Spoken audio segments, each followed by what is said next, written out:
Hello అండి అందరికీ. ఇదైతే Saturday morning to yesterday evening blog ఉంటుంది. నేనైతే ఇక్కడ రెడీ అయిపోయి టెంపుల్కి అయితే వెళ్తున్నా. టెంపుల్ నుంచి వచ్చేసినుండే దోశ వేసుకొని తింటున్నా. నాకైతే దోశ ఫేవరెట్ టిఫిన్ల కల్లా కూడా.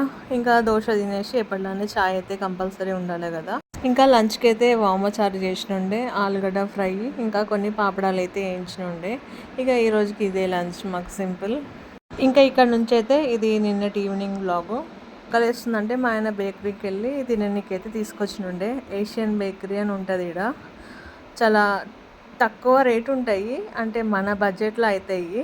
కేఎఫ్సి, బర్గర్ కింగ్ ఇవన్నీ మనతోటి కాదు కదా, ఇట్లాంటివి అయితేనే మనకి సెట్ అవుతాయి. ప్రణయ్ అయితే థమ్స్అప్ తెచ్చుకొని కూడా తాగేస్తుండే, ఆగుతలేడు.